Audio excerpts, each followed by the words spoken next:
So let's say if you arrive here on the tourist visa, nanny working, student visa and working visa, at the airport there is this paper. This one. This is the one you can find at the airport. So this paper is called departure card or arrival card. So you have to fill in some documents, some information like your name. My name is Sharon Wawat, your passport number and everything. You and the type of the plane you came with. You don't have to throw away this thing. If you throw it away, you will pay a fine at the police. So this thing, even if I stayed 3 years, I have to keep this thing in my passport. This one. Then when I'm leaving, it's called T.M.6. When I'm leaving at the airport, this is the first thing they ask for, and then they collect it. I have no idea why, but you need to have this. Actually, my mom is calling me. And then the other thing is your landlord registration, that you're actually staying at their house. So this one, you see, this one, I don't know what they wrote on this note, but this one is actually certified that I'm staying at this apartment, and my landlord went with her paperwork like passport, the ID and everything, the map.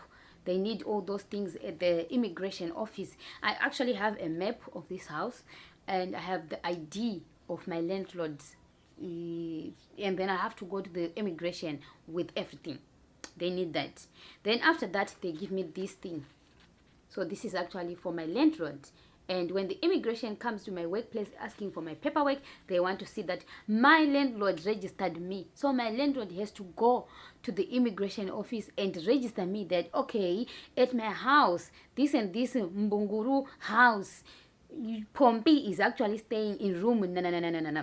So that when they come and looking for people who are actually doing whatever they're doing, they will just come to their house straight. They want to see where I'm staying. They can just knock anytime. As I'm speaking right now, they have the right to come and knock, but they're not violent in general. They just want to come and say, okay, so we just wanted to see if you're still staying here. That's all. Then after that, they just go. That's what they do. Then the other one, the third paper, is this one. This is the other paper. So as you can see, this paper has a date. It's written 24 December 2019, right? This means that I have to go back to the immigration on 24 December. So after 90 days, I have to go and report that I'm still staying at this house. I'm still in Thailand and I'm still staying at this apartment. That's all. You don't say anything. You just give them your passport. Sit there and keep quiet. They do whatever they do in their computers. Then they give you another paper. So maybe my next paper is going to be written maybe 21 February. Meaning that on 21 February again, I have to go back to the immigration office and report. So this one doesn't matter even if you are pink, yellow, gray or purple. Everyone has to have these 3 papers in their passport.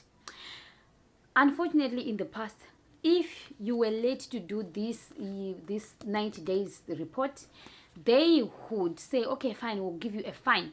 You will pay about $60 because you came after a month, you forgot to do 90 days, right? But 2 weeks ago, I was shocked that there is one foreigner. He forgot to do his 90 days report for 2 months, and 2 times he was doing that. You know what happened?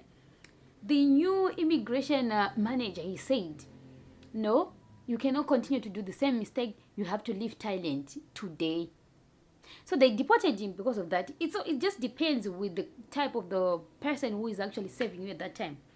Then also, the rules changes every time. Don't forget about that. The rules changes every time.